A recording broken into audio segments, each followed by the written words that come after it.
no depósito que já temos. Confiar na experiência que temos, não é? Enquanto Paulo, quando chega aos Coríntios, naquela assembleia, quando escreve para eles, e lembra a época em que os visitou, ele diz assim: foi em fraqueza. Os irmãos acham que Paulo está sendo exagerado? Você acha que ele está usando palavras inadequadas? Irmãos, nós estamos lendo a Bíblia. Cada palavra de Paulo foi inspirada pelo Espírito Santo nas suas epístolas. Se é que cremos na Bíblia como totalmente inspirada. Então, quando ele diz foi em fraqueza, foi em temor e foi em tremor, é exatamente isso que ele quis dizer e o que ele experimentou. Agora, por quê? Se você estuda as viagens missionárias de Paulo, preste atenção. Onde ele estava antes de Corinto? Qual cidade ele estava antes de Corinto? Atenas. O que aconteceu em Atenas? Paulo se perturbou com aquela idolatria, o altar do Deus desconhecido, lembra-se? Pregou uma mensagem ali realmente impressionante. Nele somos, existimos, nos movemos. Falou sobre a soberania de Deus na criação. Sabe qual foi o resultado? Praticamente zero. Sabe como eles o chamaram? Tagarela. Vamos ouvir o que esse tagarela tem a nos dizer, porque tagarelas ali em Atenas tinha todo dia. Cada um trazia uma ideia nova, né? Essa era a vida dos atenienses. Então chegou mais um tagarela entre nós, vamos ouvi-lo. E Paulo expõe aquela mensagem maravilhosa, e eles, muito bom tagarela, e nós vamos embora para a nossa casa. Foi isso que Paulo experimentou em Atenas. Uma completa frustração. Uma pesada frustração. Então ele vai a Corinto, é a próxima cidade. E o que ele tem a dizer a eles? E foi em fraqueza, temor e grande tremor que eu estive entre vós. E não só isso. Ele continua dizendo que ele experimentou em Atenas. Ele disse: para que a vossa fé não se apoiasse em sabedoria humana. E ele estava vindo do berço da sabedoria, Atenas. Mas para que a vossa fé se apoiasse no poder de Deus. Então, queridos irmãos, sim, Deus colocou as mãos de tal forma nesse vaso, que ele iria tratar com ele até esgotá-lo. Até ele ver que ele não tinha um só recurso. Então ele poderia dizer: eu aprendi. J.B. Phillips, esse erudito cristão que fez uma tradução pessoal dele, do grego para o inglês, das cartas de Paulo no Novo Testamento, uma linda tradução. Ele parafraseia Paulo, ele traduz Paulo numa versão livre, a versão dele, Filipenses 4:10, mais ou menos assim: eu aprendi que os meus recursos nele são inesgotáveis. Nele. Por quê? Recebemos sobre nós uma sentença de morte, para que não confiemos em nós mesmos. Então agora ele pode dizer: eu aprendi. Meus recursos não em mim, nele, são inesgotáveis. E meu descanso nele é imperturbável. Que palavras mais lindas, amados irmãos. Porque nossos recursos são tão parcos. E nós confiamos tanto neles. Nosso descanso é tão perturbável, que muitas vezes basta um dia nublado para nos tirar o descanso e o humor ser alterado. Não é? A dor de cabeça ou de barriga nem se fala. Né? Mas ele diz: meu descanso nele é intocável, imperturbável. Aprendi. Por que ele aprendeu? Recebemos dele uma sentença de morte, para que não confiemos em nós, para que nossos recursos sejam esgotados. Mas isso é um lado negativo. E qual é o lado positivo? O Deus que ressuscita os mortos. É maravilhoso? Os recursos dele. Então assim ele começa a sua epístola de serviço, segundo aos Coríntios. Acho que podemos dar um passozinho mais, e aqui nós vamos encerrar. Olha o capítulo 2, verso 12.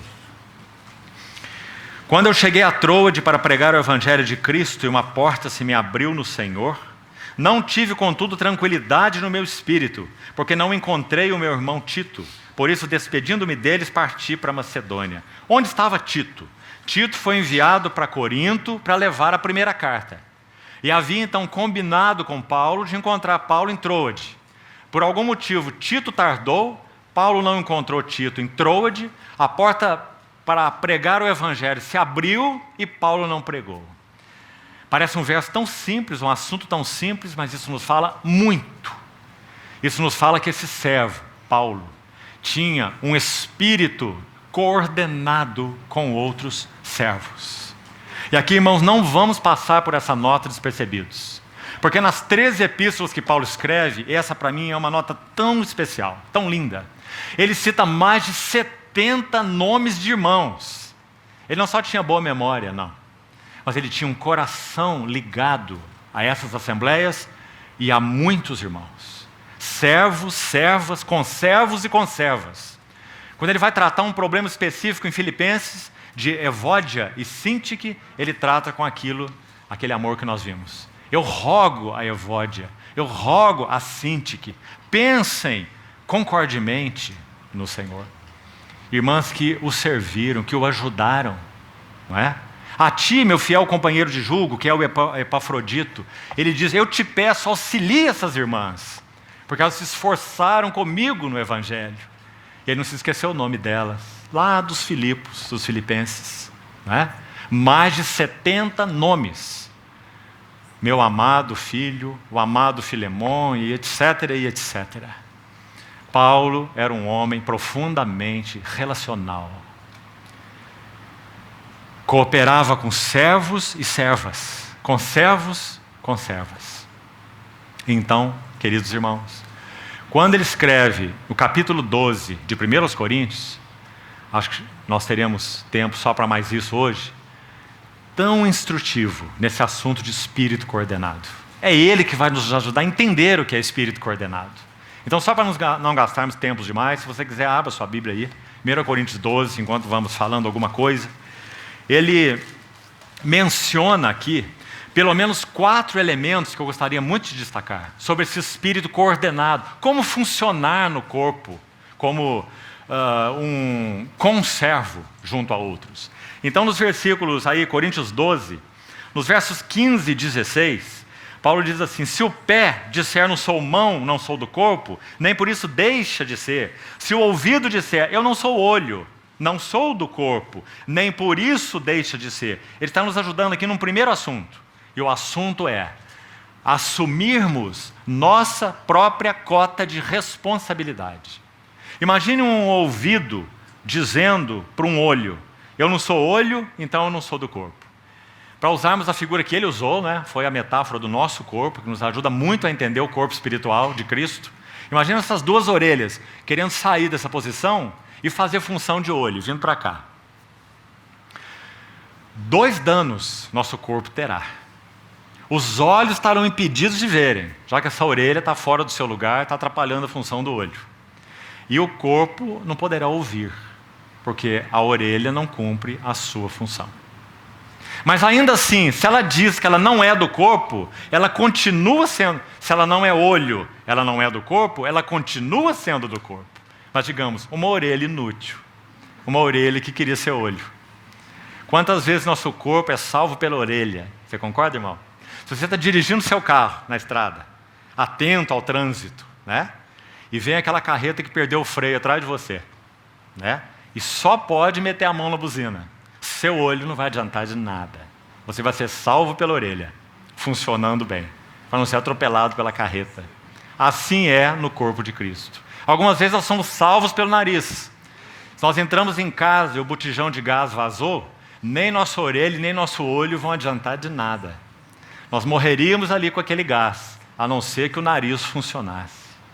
Então Paulo está nos ensinando que na esfera de ação que o Senhor concedeu, a função de cada um de nós, nós somos responsáveis no corpo de Cristo. Se o ouvido disser, eu não sou olho, eu queria ser olho, o olho é lindo, o que tem de bonito numa orelha? Nada, né? É torta, é cheio de coisa aqui, né? Mas o olho todos nós apreciamos. Então a orelha não quer ser orelha, quer ser olho, porque é o olho que é bonito. Então eu não sou olho, então eu não sou do corpo. Aí Paulo está dizendo, nem por isso o deixa de ser. Então a primeira lição dele, assumirmos as nossas responsabilidades. O Senhor tem confiado as responsabilidades a todos nós, irmãos.